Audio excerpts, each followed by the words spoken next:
भाइयों बहनों, आपको हमने चल रहे हैं लड़की का विवाह गीत सुनाने। अच्छा लगेगा तो लाइक सब्सक्राइब जरूर करना और कमेंट भी करना। आगे हम और अच्छा सुनाएंगे। आप हमसे जुड़े रहेंगे तो बहुत अच्छा बताएंगे, तो हम और अच्छा सुनाएंगे।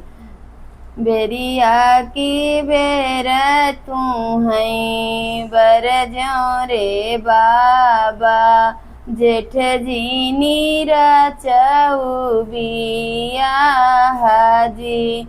जेठ भाई सखवा के खड़ी दुपहरिया, शिवबर जई है कुमिलाए जी।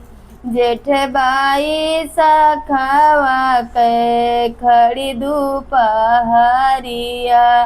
शिवबर जई है कुमिलाए जी। कहा तो मोरी बेटी छत्र छवाई, कहा तो बांगला छवाए जी। कहा तो मोरी बेटी सूरजुआ लोपी, शिवबर में जुड़ाए जी।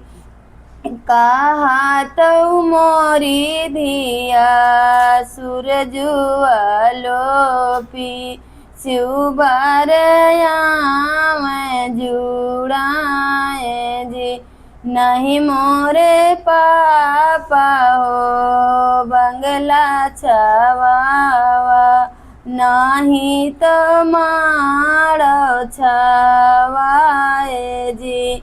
नहीं मोरे पापा तू सूरजुआ लोपा, नहीं बार में जुड़ाए जी। नहीं मोरे पापा तू सूरजुआ लोपा, नहीं शिवबर जुड़ाए जी। आजुरईनी बाबा तोहरी नगरिया, भोर परदेसिया के साथ जी।